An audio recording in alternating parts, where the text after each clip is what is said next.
Welcome to the Dating After Divorce podcast.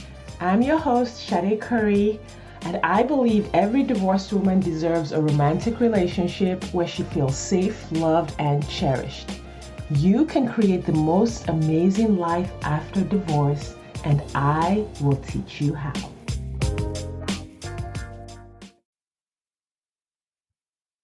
Hi, everyone. Welcome back to the Dating After Divorce podcast. Happy New 2023. This is the first podcast episode of the year, and I have the pleasure of sharing this episode with my coach friend and colleague, Kimberly Jarman. Is that how you pronounce your name? Yep, you nailed it. I was like, wait a second. Sometimes J's pronounced differently. And you are a mindset coach for women who are struggling to live out their purpose. That is amazing. Please tell us a little bit about yourself and how you came to that work, who you help, and kind of like what your clients come to you with. Yeah. I think a lot of us coaches, we came to the work because that was the work that we needed. I was one of those people that did all the things. Like, you were supposed to go to college. My degrees are in counseling. So you had to go get your master's. And then I went and got the 8-to-5 job and I got married and I was like, I really hate my life. Mm-hmm. And in my 30s, I was just like, this is it. Like, this is what the rest of my life is going to look like. No, I'm not available for this. Mm-hmm. And so there was lots of like trauma with spiritual bypassing and therapy in there. And, eventually I came to a place where I was like, you know what? No one's going to save me. Yeah. No one's going to change my life. No deity for me is going to save me. If I want a different life, it's all on me. And so I knew I could be successful. I knew I had it in me. I knew my life was destined for something big. I just couldn't figure out how to get out of my own way. So I was reading this book by Jen Sincero, You're a Badass at Making Money. Have you read it? Yeah, I've read both her books. You're a badass and You're a badass at making money. I love them. So my brain just told me throughout that whole book, like, if you want to be successful, you have to get a coach. And I was like, I don't know what that is. I don't know where you find that, but I'll just Google it. So I Googled it and I found Brooke Castillo's podcast. And so I listened to 2 episodes and I was in, because it was like all my years in therapy as a client, and then my degrees in counseling, I had never heard that my emotions were created by my thoughts. And I was like, this is the freaking keys to the universe. So I signed up. I was in Scholars for 2 years. And then I was like, I literally have the keys to the universe. Like, this is how you change your life. And that's when I started my coaching business, because I really wanted to help women that were stuck like me. Yeah. How do people know? How did you know that you were stuck? You know, people say like, well, I'm stuck. Like, and I resonate with that, because I was stuck for 17 years in my first marriage, but I didn't know it. Yeah. And that's kind of scary, because like in the end, I didn't even file for divorce. My ex did. Yeah, mine did too. Like, and it was messy. I know. And like, with all the crazy that was happening and all the messiness and all the toxicity and abuse, I was like not aware that there was an alternative. There was an alternative way to live, a better way to live. And so I was almost forced into my own growth. Uh-huh. Like, if someone's listening and they think, well, life is hard and life has things, like, if we wanted to initiate our own break out of that stuckness, I don't even know if I know what I'm asking, but I'm just asking from my own place. Yeah. How could I have known that I was stuck? I think it's a fantastic question. How did I know I was stuck? Because I kept trying to switch circumstances, right? Like moving states, changing jobs, right? And I kept revisiting the same feelings of like, I'm not satisfied. Like, I'm not happy. Like, there has to be more to life than this. Yeah. You know, I have one life and like, this is not what I want it to be. And no matter what I did, no matter what books I read, no matter what, I just kept coming back to that same emotion and feeling. Yeah. It sounds like you had an expectation that you would experience like aliveness or joy, and you recognize that you weren't experiencing it. I mean, I didn't even have that high a bar. My bar was just like, I just want to be happy. Yeah. Like I was not able to really access happiness on a Mm, daily basis. It yeah. was How did you feel on a daily basis? Like, what was your predominant emotion? um mm, trapped. I felt trapped in my life. I felt like I lived in this prison, and that nothing powerless. I definitely was in victim mindset a lot, like that I couldn't change anything. So I lived off this like wishy hopey energy a Yeah. lot. Like, I hope God changes this for me, or I wish things would be different. Yeah. So I felt very powerless and discontent. Yeah. Yeah. Okay. Some signs that you might be stuck. Right. All right. Well, thank you for that introduction and humoring all my questions. I know we're here to really talk about your divorce story, Yeah. after divorce story. So, I mean, we can just jump right in and get started. Can you tell us a little bit about like your first marriage and what happened there, why you got divorced? Yeah, it's interesting, Sade. We were married for 9 years and I've been divorced from him since 2016. So what is that? Like 8 years? 8. Wow. Almost? Yeah. And I still feel a little protective over him. It's interesting. Mm. I'm so we met in college and we both had spiritually bypassed a lot of trauma in our life. So we trauma bonded. And I didn't know that back then. Right. Yeah. So it was this very like intense relationship in which I just felt like this person totally got me and understood me. Right. And we were very connected. And I ignored all of the red flags. Like Yeah. we were living together and he moved to Oregon. Oh, okay. Just And my little naive self was like, oh, okay, yeah. It never clicked. Like this man that's supposed to love you just left you in Oklahoma. Yeah. Like So moved you to didn't know Oregon. you'd been left. Yeah, it didn't really register fully, right? You were married at the time or No, we were just dating. okay. And he was like very adamant, like, I don't, marriage, he came from a divorced family. Like marriage just ruins your lives, right? But he had moved to Oregon and then he decided that he wanted me to be with him and he knew that he was going to have to marry me to do that. So he invited me out for Christmas, was like, hey, I just want you to be with me. Let's get married, change your whole graduate program so you can get out early and move out here with me. And I did.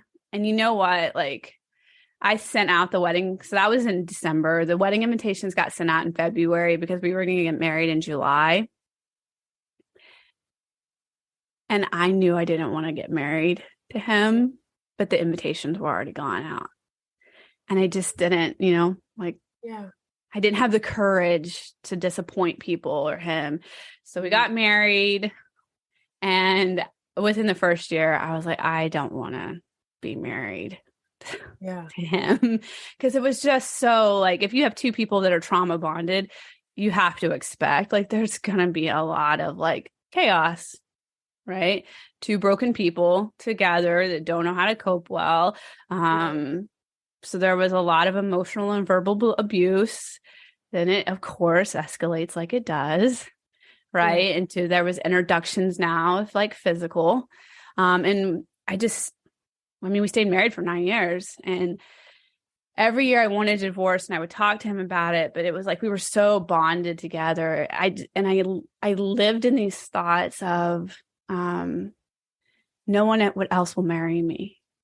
If I get a divorce, I'm going to be alone for the rest of my life. No one will understand or get me like he does, or what if I just Why did you think no one would want you for the rest of your life? Was that part of your religious upbringing, or was that just a thought that you had?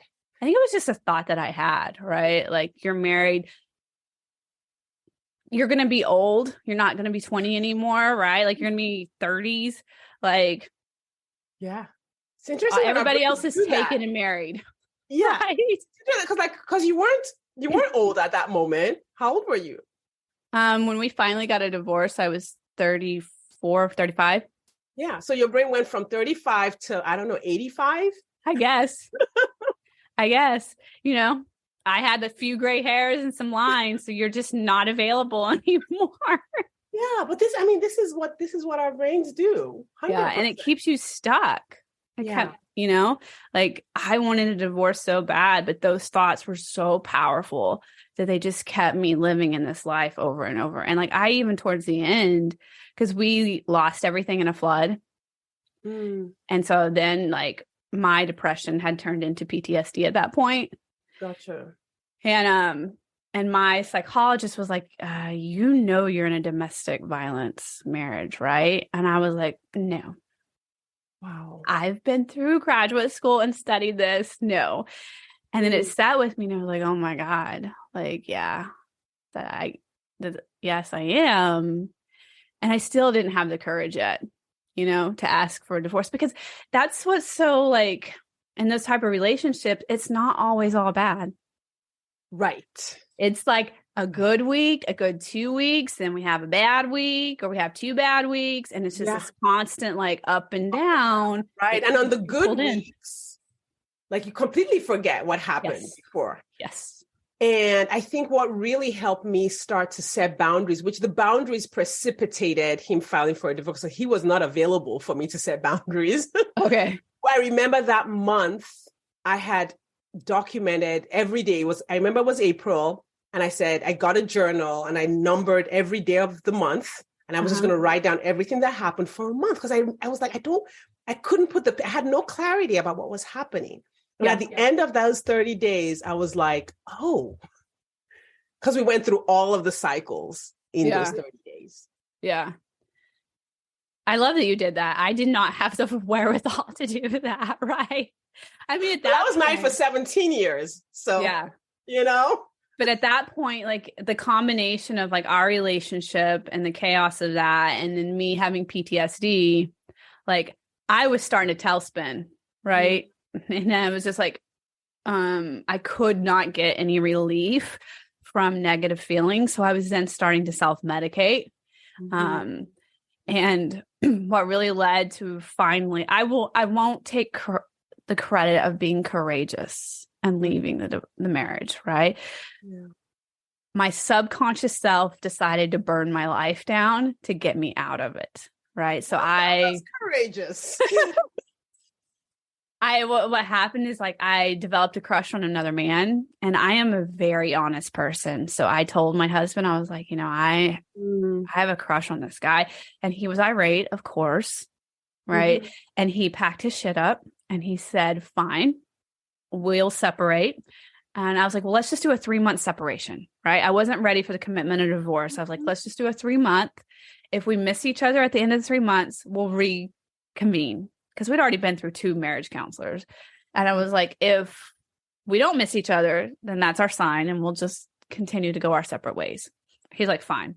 2 weeks later, he left. He moved to a whole nother state. Left me to pick the house up and sell it. So I did that. And I moved home to Oklahoma.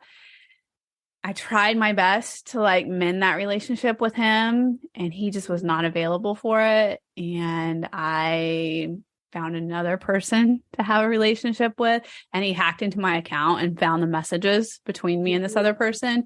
And that's when he was like, I'm done. Send me the divorce papers.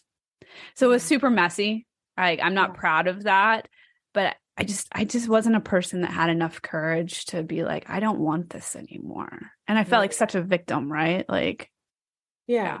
And it's interesting. I mean, I see what you're saying when you said, it wasn't courageous and messy, but I can also see how it's almost like your brain took the only way out that it knew how to take.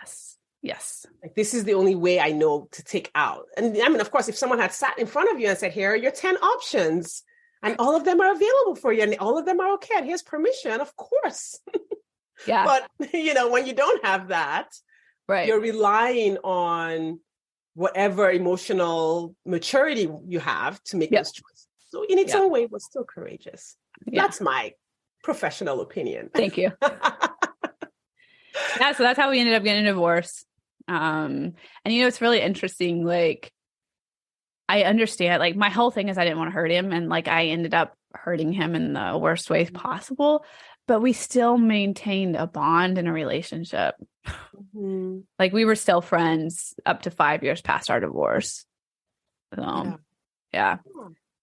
I mean, I think not every story has the ex as like this demon person that you can't talk to. Like there are plenty of stories where it's amicable or people change or, things like that. But recognizing that, okay, this is not working. It's still not working. Yeah. Yeah.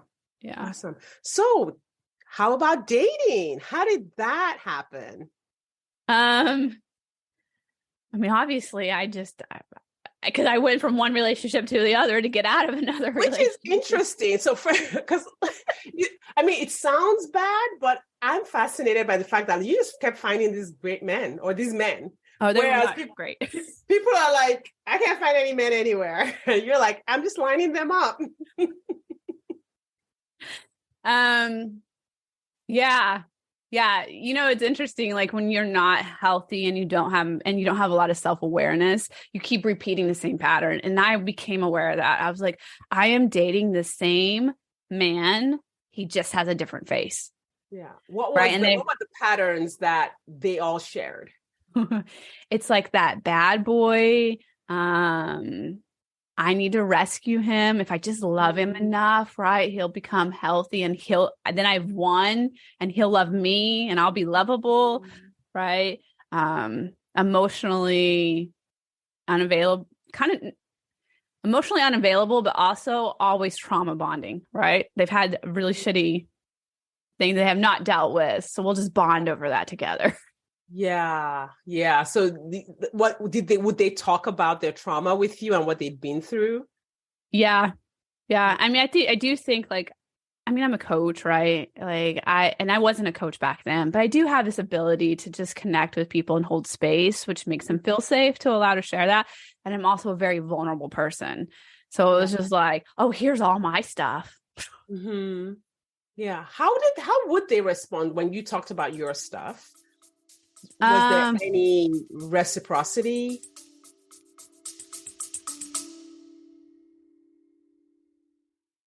Do you wonder exactly how divorced women just like you are meeting eligible men who want a real relationship and a commitment? They're doing it by dating with their core values. Your core values are the GPS that lead you to the partner you've been looking for. When you use your core values on dating apps, text messages, and at social events, you will easily connect with your true match partner without chasing, settling, or wasting time with non-committal men. I have taught exactly how to do this in the 2-hour Core Values Dating Blueprint course available on my website, shadecurry.com/dating.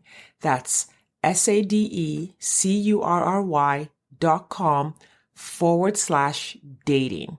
You will learn exactly how to identify your core values and use them on your dating profile, how to ask the right questions via text, and how to tell the right stories on dates so that you attract the right people and repel those who aren't right for you.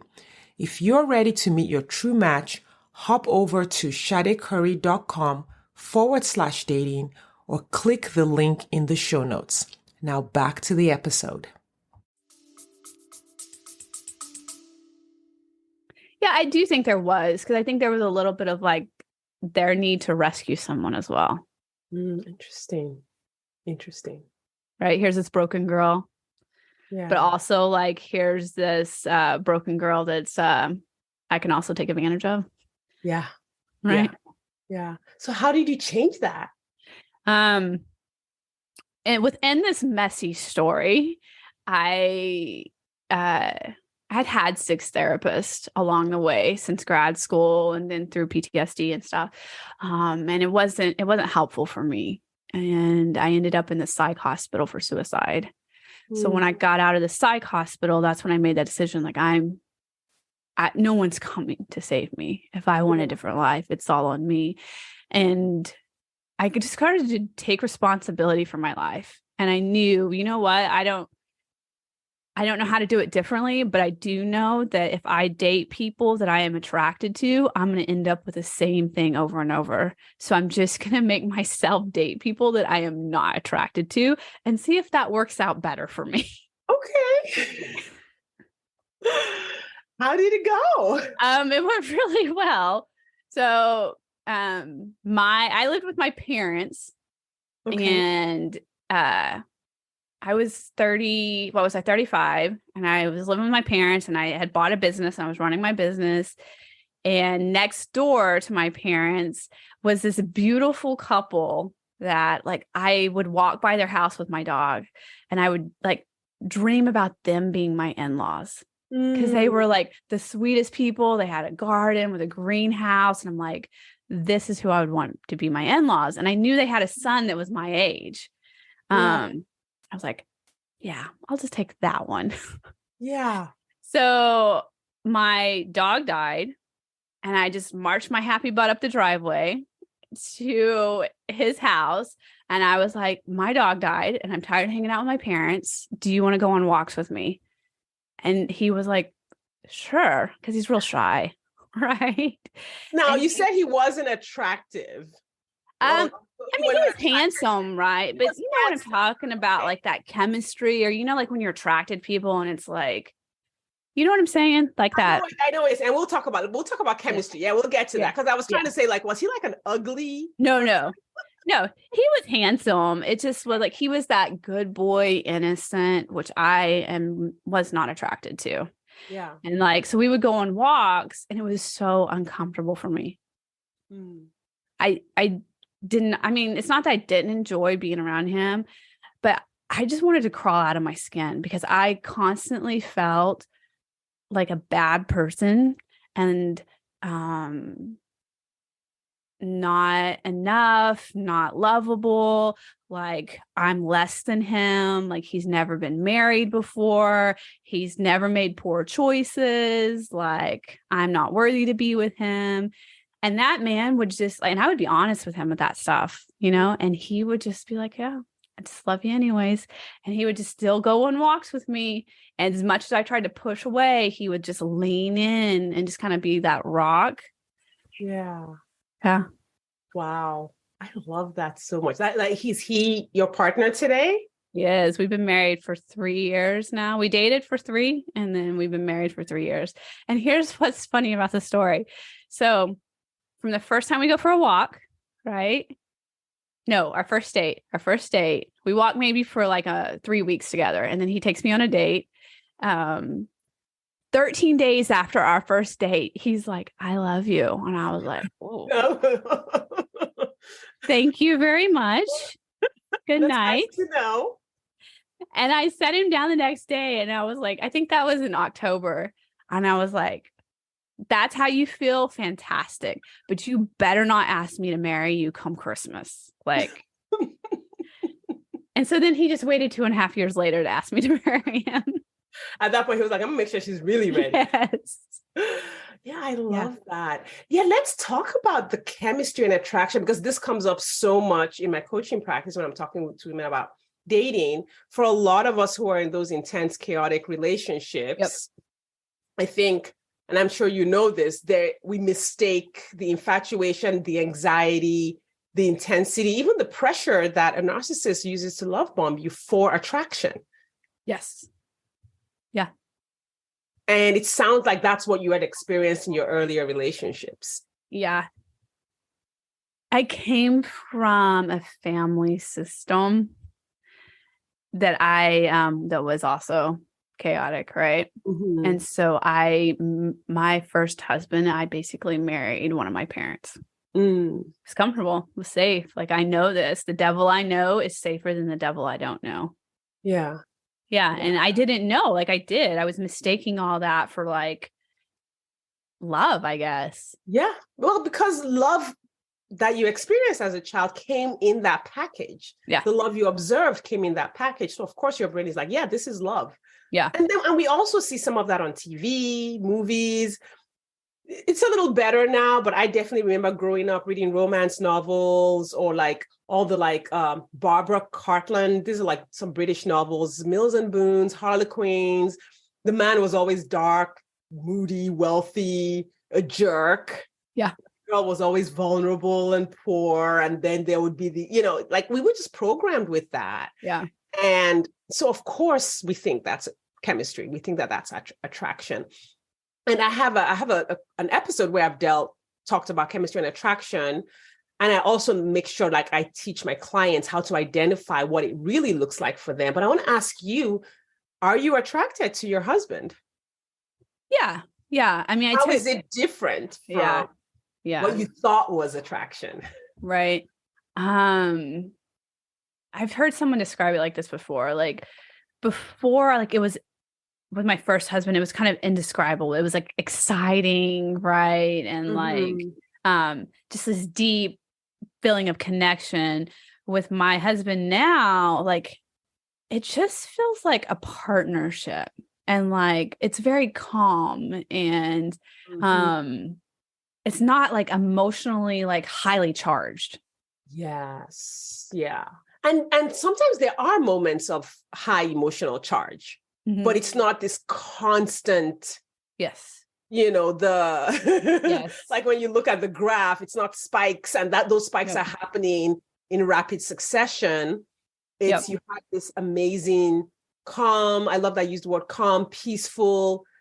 I like the word satisfaction, fulfilling, nourishing. Then you have certain events that that spike, like you have when you're having sex it spikes, or when you are having a birthday or you go on a trip, like you have those spikes, but it's not we're up one day and then tomorrow we're down and then we're crashing. And then I thought I didn't study it enough, so I haven't dove into like attraction and like all of how you described it so beautifully earlier.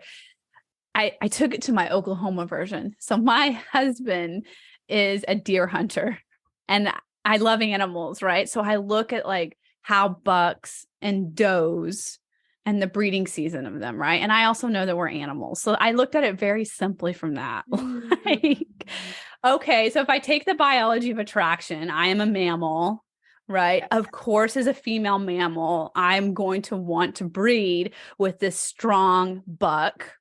Yes, like the alpha male, the predator, the top of the food chain. Yes. Yes. So then it was like, oh, okay, if that's what I'm attracted to from like this chemistry thing, like we're going to avoid that because I don't need a strong buck in my life to breed me. Yeah. I don't. I just get to have the buck that hangs around. Evolutionarily, that was how we were designed, because you knew that alpha male was going to be the one that could provide food and would protect you, and your I was about to say your spawn. Yes. My offspring would be survival. Would be survivors. Yes. And so we are designed that way biologically. However, in 2023, we don't need any of that anymore. No. We live in a world that's basically safe. There's plenty of food. We're not looking, there's medical care, like all of that, all of those other biological needs are taken away. So now we choose partners for satisfaction. Yeah. For nourishment, for partnership, like you said, for compatibility. Yes. For peace. Yes. And, a lot of times women that are like me, I guess, would have been like, well, that's boring. Yeah. Right. And it's like, well, that's how like diving into like, it's not boring. It's just your brain is wired for this up and down thing going on. Right. And like, it doesn't serve you. Right. And what's interesting is that it seems boring, like we said, because we're programmed that way. But what they don't understand is that you actually don't have room for true adventure. The adventure and the interesting things in the relationship is the drama. Yes. Because I remember like just my growth as a human was so stunted in my first marriage. I remember my ex got mad when I've always loved personal development books, but he felt neglected when I would spend time reading. Oh. So there was no room for expansion or adventure or any of that because of the drama. Yeah.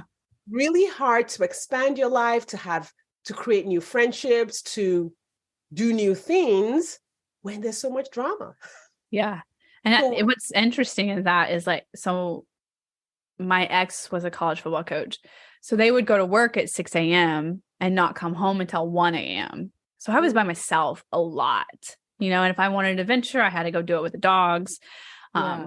At one point he told me he got the dog. I was like, well, come sit by me on the couch. He's like, I got you a dog for that. Like that was the mentality, right? But when we would take adventures together, right? Mm-hmm.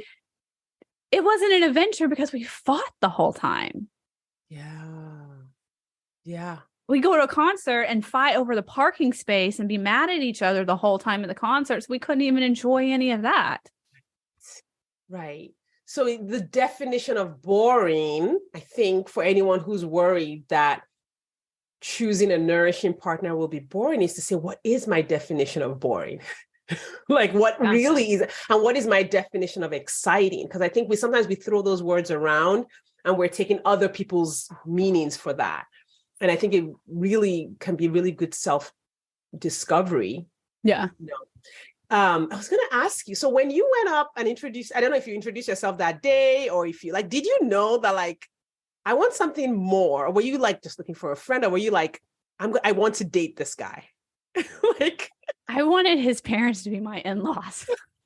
Okay. You were like, I have mapped it all out. I'm all in. I'm manifesting this. Yes. Well, I knew that he was responsible. Mm-hmm. I knew that he was a good human, right? Very loving and compassionate. So you had met him before that day? My brother was friends with him and his cousin. Got it. Right. I knew he was a hard worker. I just knew he was a good human. I love that. And I love that you loved yourself enough to choose that. I love that, because sometimes I try to explain to my clients, no. You are the leader in your journey. You are going out and you are gifting yourself this nourishing, fulfilling, loving relationship. It's not just something that happens to you. Correct. Right. Yeah. No, it did not just happen. I sought it out, Yeah.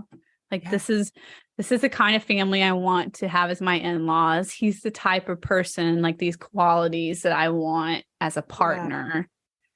Yeah. Right. So good. And I also knew in our journey, as our walks together, and he would, as much as I would try to push him away because of the uncomfortableness and he would lean in, I also was very clear, and this was before mindset work, that the problem is I had these thoughts, this sounds so shitty, but I'm just going to be honest. Part of the reason I would date these other men, the bad boys, is because I got to feel better about myself. Well, at least I'm not on drugs. At least I'm not like this, right? And I didn't get that privilege with my current husband. He was always well, he didn't do this and I did these things, and I would at least grasp within me, okay, this is what's making me uncomfortable, is that I don't get to feel better than him in this situation. And that's what's making me uncomfortable. And that's what's making me say this is boring. And that's what's making me say that he's a goody person, right? That's what's repelling me, is that, and that needs to be dealt with in me. Yeah. So how would you, if for other women who are experiencing just that similar, looking for their value in their morality above other people, and that's affecting their dating journey, or seeing themselves as the lower, I'm the one who's down here. And because I have worked with women who feel well, the guy I want wouldn't want me. I'm not good enough for the guy that I want. And they sabotage by then choosing men that are not good for them at all. Kind of similar to you, but sometimes the particulars are different. Yeah. That up and down, someone's better than the other. And the value is in all these external situations. And I'm sure you work with women on that. What does that look like? What does coming out of that thinking look like? I will credit him at that point in my journey for loving me unconditionally and being an example of what it is to love someone unconditionally. right? He was like, it doesn't matter. None of that stuff matters to me. I love you for who you are. Yeah. Right. Yeah. And I never really had that example in my life. Yeah. Now, as a coach, like it's just my mindset's so much different. Right. And I see the humans for what they are. Like, we're all messy. Right. We're 50-50. We are capable of both good and awful. And like, that is every human. Yeah. Like, and it doesn't serve us to start measuring out like, well, your 50 good is like a lot better than my 50 good. You're 50 bad. Like, no, we're just all that. And your work is to go love you. Yeah. We all have equal value. Yeah. Which is, but I'm like, yeah, but what about the serial killers? Equal value. Yeah. Now, different contributions. Right. One person might be contributing more positively to the world than the other, but in terms of value, you put every human on a scale, everyone's going to come out weighing exactly the same. Yeah. And the example that I like to use is when you have a little baby, if you were holding like a little 6-week-old baby, you would never think that baby didn't have value. Or that baby had this baby has a little less value than that baby. Yeah. We never think that way about babies. But that as we grow, then all these yardsticks and measuring sticks come in. Okay, this person got this grades and that grades. And then we start attributing our value to all those external things. But as humans, all equal value, which I think can be hard to absorb. Especially if you don't have the capability to have compassion for yourself. Yeah. Right? Yeah. Those are very intertwined. You don't have compassion because you think you should be doing things better and something's wrong with you if you don't. And if we don't have compassion for ourselves, then we can't have compassion for others. So then, of course, we're going to go to the yardstick and start measuring where the humans are at, right? Because then we got to figure out where we belong on that. On the scale. Yes. Yeah. And I think a lot of our striving and hustling and running on treadmills comes from, and there's so many yardsticks, especially for women. I think one of the things I really took away from taking a feminist course last year was just how many yardsticks get applied to women. Yeah. Like, I don't even know how we're walking around thinking we have any value at all. Right. So either your body image or your performance, or whether you have kids or don't have kids, whether you're in a relationship or not a relationship, it's like, oh my God, how? Yeah. And we're so conditioned to people please as women, right? I mean, that is one gift I got from my family system is like my dad was my hero and that man does not people please. So that just wasn't a coping mechanism that I picked up. Yeah. So it's like, oh, you don't like my butt? Then you go work on your butt and we'll have a different conversation. Love it. I love it. I wanted to go back to when you said before you got divorced, you thought nobody would want me, and that kept you in the marriage for 9 years. What switched? What changed after that you were like, yeah, somebody would want me or somebody might want me? I do not advise this, but for me, it was when I found that other human that I had a crush on, right? Like he had a crush on me. So then it opened my eyes to a perspective like, I am desirable. Yes. Yeah. And like you said, there are many different ways to, create that belief. Yeah. Yeah. Right. I mean, having an affair is one. Good. Well, there are other ways to do that. You don't have to do that to create that belief. You can create the belief by working on your thoughts, by finding the evidence that you are desirable.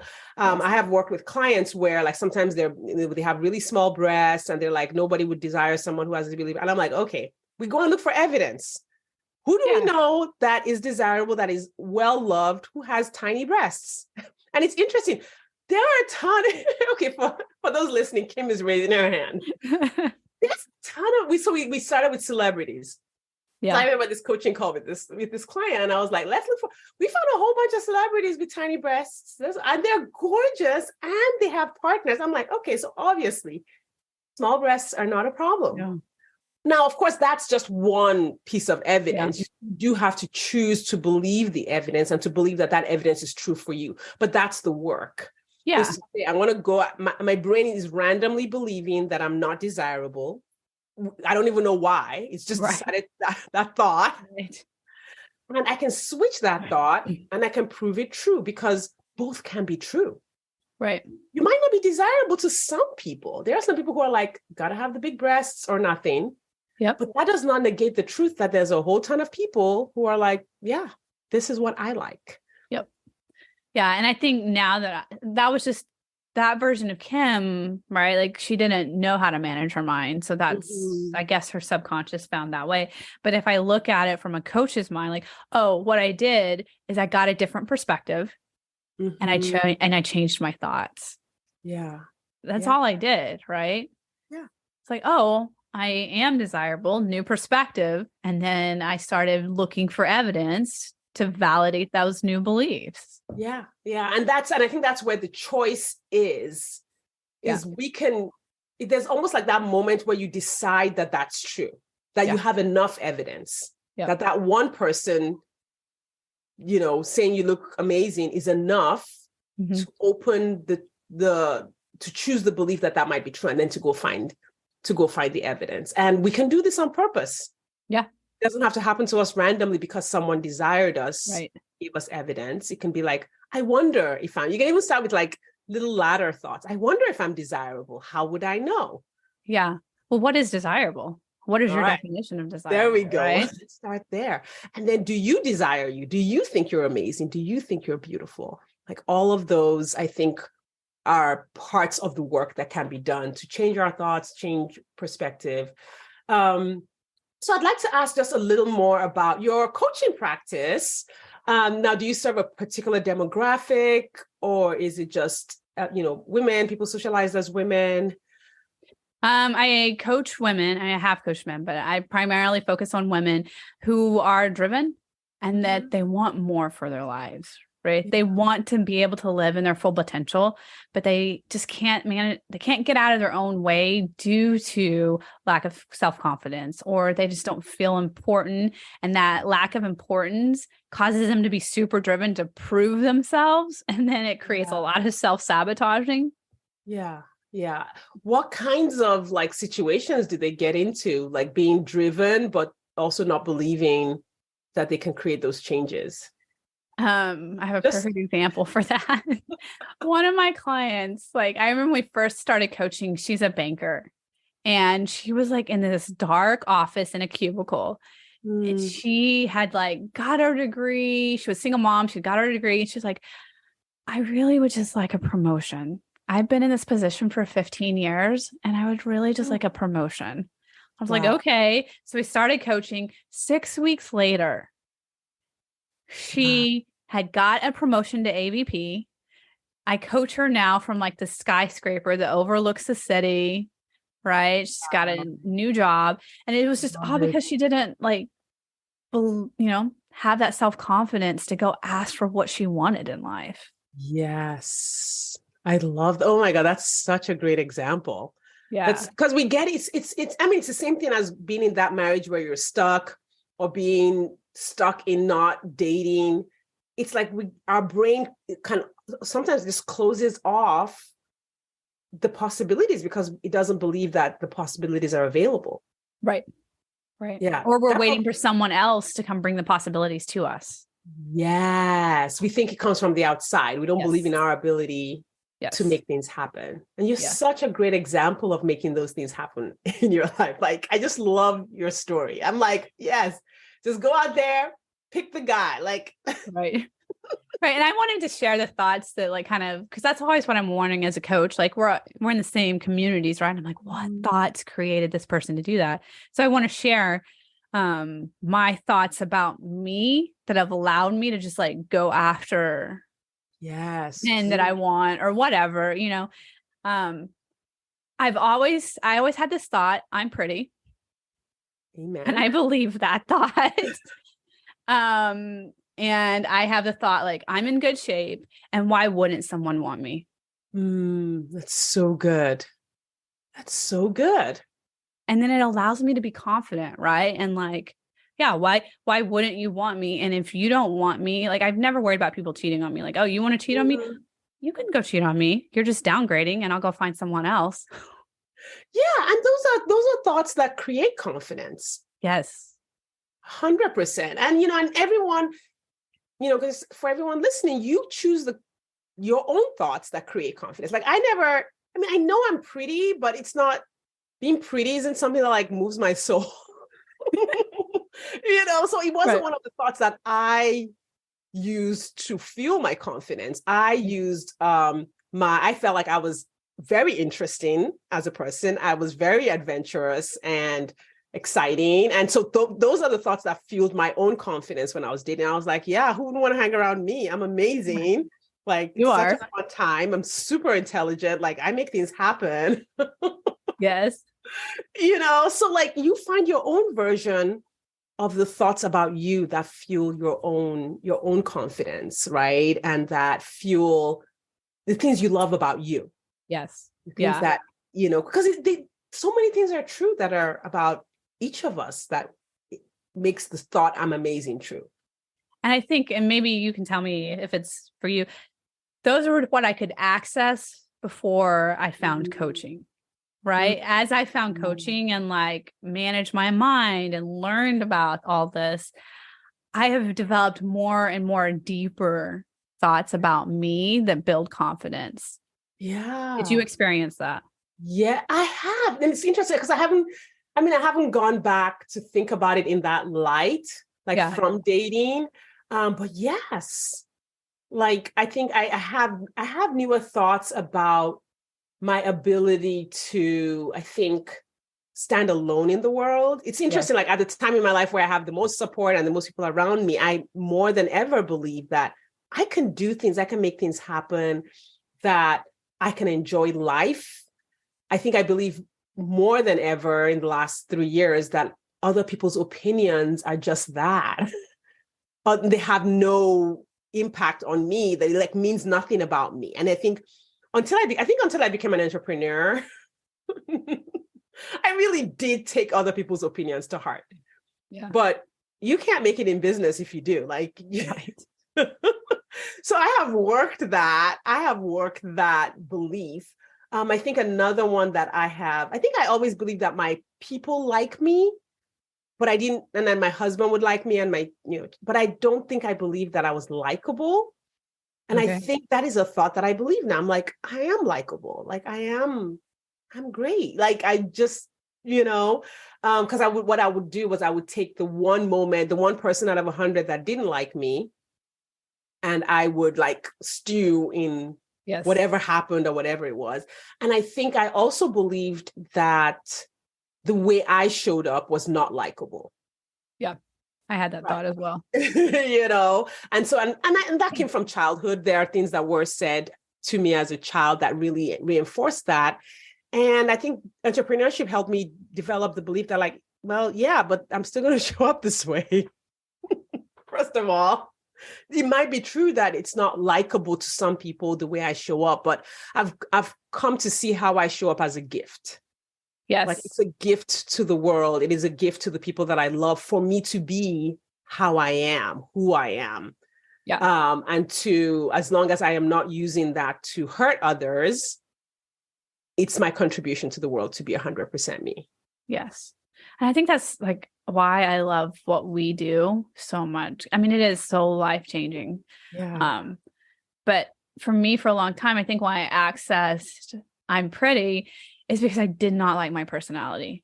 I had reinforcement from childhood that, I mean, I'm intense. I'm an intense human, right? And I was told that all my life, like, you're so intense. That's why people don't like you. Your personality isn't enjoyable. So it was like, okay, I'm going to get through this world then. It's just based on my looks, like, because obviously my personality is not enjoyable. And then this work has really helped me to like, no, my personality is what makes me unique, and being intense makes me an excellent coach. Yes. And I believe that too. Like the people who are intense, which I don't know if that's my favorite word for it, because I think like sometimes gets used in a negative way, but I know what you're talking about because I have, but yeah, intense people, let's use that word. Like we make amazing contributions to the world. We help so many people. Like we are world changers. Like well, who wouldn't want to be that? Right. Right. Yeah. Oh my gosh, Kim, this has been such a great conversation. Like I've enjoyed it so much. Thank you for sharing your life and your story and your thoughts with the listeners. Could you please tell them, and all of this will be in the show notes, we'll have all your links in there, but for those who are like driving and like, you know, don't want to go to the show notes later, could you spell out like your website name and where they can find you on social media? Yes. And you know, as an entrepreneur, like you always want to go back after a few years and like, why did I name it so long? Yeah. So it's my name, Kimberly, Kimberly, Jarman, Jarman, coaching, coaching.com. That would be my website. And all my social media handles are the same, Kimberly Jarman Coaching. So Instagram, TikTok, that's where you're going to find me hanging out most. Okay. Well, see, but at least you made it consistent across the board. Like everywhere it's the same. So that helps. Kimberly Jarman Coaching, all one word, .com, and on all social media platforms. Yes. And so excuse me, all of those will be in the show notes. If Kimberly's story resonates with you, please reach out to her and tell her that you loved her story. And if you're interested in mindset coaching, or, you know, everything we talked about, all of the general mindset, getting what you want coaching, please reach out to Kimberly. She's an amazing human. So either way, I definitely encourage you to follow her and just keep following her coaching journey. Kimberly, thank you so much for blessing my audience today. I want to just thank everyone who's been listening today. We appreciate your time and attention. And let's do 2023. Yes. Let's create lots of things that we want in our life. Yes, 100%. All right. Thank you, everyone. Thank you. We will see you next time.